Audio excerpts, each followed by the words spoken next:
जाला जिले के पारद गांव में लंबित विकास कार्यों को लेकर शुरू किए गए आमरण अनशन का असर पहले ही दिन देखने को मिला। ग्राम पंचायत की पहल और ग्रामीणों के दबाव के बाद प्रशासन हरकत और करोड़ों की सड़क परियोजनाओं को गति देने की प्रक्रिया शुरू कर दी गई।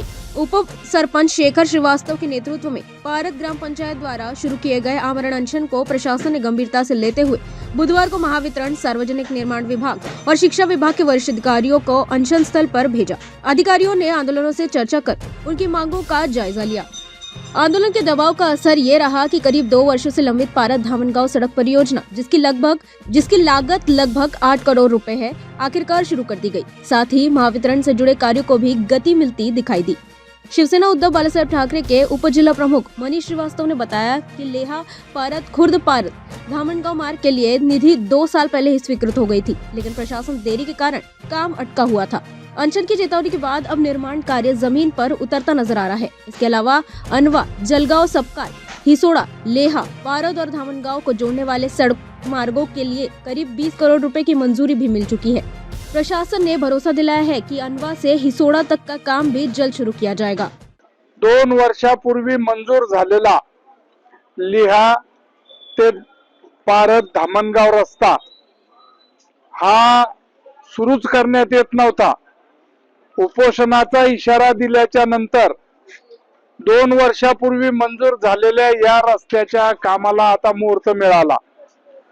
खरं म्हणजे लिहा पारद खुर्द पारद धामनगाव राज्य मार्ग 214 या रस्त्याला 8 कोटी रुपयाचा निधी मंजूर झालेला आहे आणि अनवा, जळगाव, सपकाळ, हिसोडा, लिहा, धामनगाव, पारद या रस्त्याला 20 कोटी रुपयाचा निधी मंजूर झालेला आहे। 20 कोटी रुपयाच्या निधीमध्ये अनवा ते हिसोडा फाट्यापर्यंतचं काम यावर्षी मंजूर झालेलं आहे आणि 8 कोटी रुपयामध्ये लिहा पारद खुर्द पारद बुद्रुक ते धामनगाव या रस्त्याला 2 वर्षापूर्वी निधी मंजूर झालेला आहे।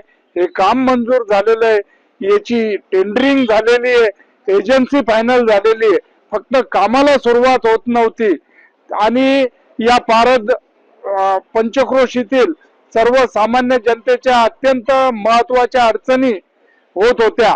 अनेकांना दुर्धर आजार जडले, अनेकांना कमराचे आजार जडले, काहींना स्पॉन्डिलायटिसची तकलीफ झाली। अशा पद्धतीनं हा त्रास होत होता। याच्या संदर्भात कोणी आवाज उठवत नव्हता। पारद ग्रामपंचायतने हा अत्यंत महत्वाचा विषय हातामध्ये घेतला। त्याचबरोबर छत्रपती शाहू महाराजांचं राष्ट्रीय स्मारक आता पारद मध्ये होणार आहे आणि या अनुषंगानं या ठिकाणी अनेक पर्यटक आणि अनेक लोक हे भेट देणारे म्हणजे छत्रपती शाहू महाराज यांचा इतिहासाला नव्यानं उजळणी मिळणार आहे। अशा प्रसंगामध्ये पारद ग्रामपंचायतच्या वतीनं ग्रामसभेमध्ये ठराव घेतलेला आहे की आमच्या गावामध्ये डिवायडर टाकले पाहिजे। रायघोल नदी ते मर्दडी माता मंदिर आणि वालसंगी फाटा ते महेश देशमुख यांच्या शेतापर्यंत डिवायडर टाकणं गरजेचे आहे।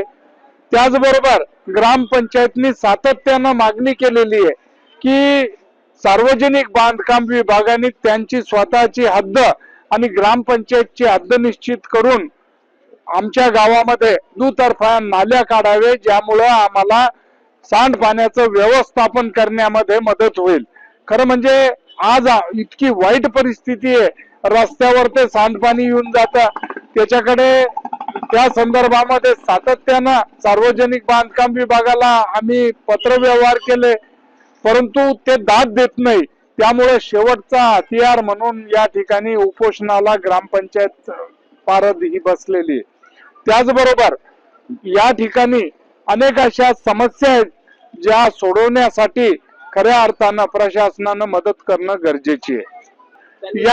या ठिकाणी गट शिक्षण अधिकारी कार्यालयातून सुद्धा अधिकारी लोक आले होते।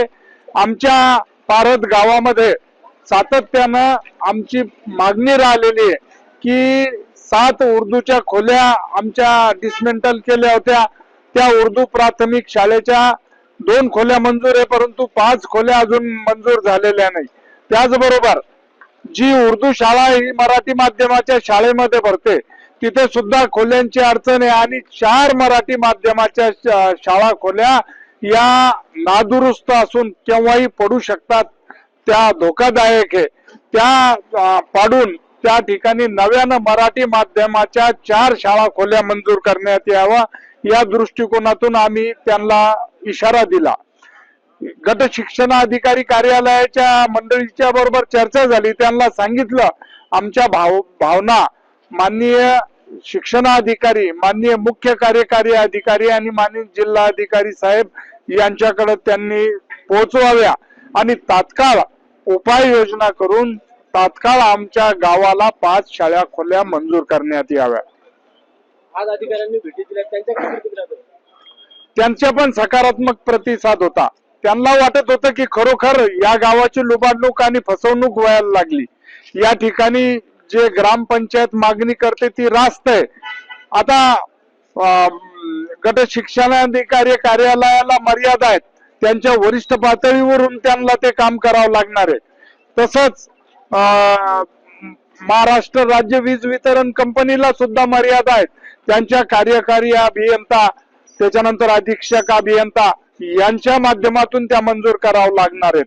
आणि कार्यकारी अभियंता, सार्वजनिक बांधकाम विभाग यांच्याकडे सर्व काही होत असताना सुद्धा खऱ्या अर्थानं त्यांची फक्त मानसिकता नसल्यामुळं गेल्या 2 वर्षापासून पारतची सर्वसामान्य जनता आणि या पंचक्रोशी मधून विदर्भामध्ये जाणारी जनता ही मनस्ताप सहन करत आहे. या रस्त्याचा त्रास अनेकांना झाला, अनेक अपघात झाले, अनेकांच्या कमरेमध्ये कंबरदुखी सुरू झाली, स्पॉन्डिलायटिसचे आजार झाले. या बाबीमध्ये बारकाईनं आणि काळजीपूर्वक या लोकांनी लक्ष दिलं असतं, आमचे प्रश्न मिटवले असते, दुतर्फा नाल्या काढल्या असत्या, तर आज ही परिस्थिती निर्माण झाली नसती. नीलेश भारती की रिपोर्ट. हमारा हर शब्द समाज की आवाज, हमारी हर पहल निष्पक्षता का कदम, आपकी हर समस्या में आपसे पहले दिखेंगे हम हैं न्यूज फर्स्ट. ईश्वर का सच, हमारा साहस और आपका विश्वास. सच, साहस और विश्वास. अगर आप ये वीडियो YouTube पर देख रहे हैं तो हमारे चैनल को सब्सक्राइब कर बेल आइकन दबाएं.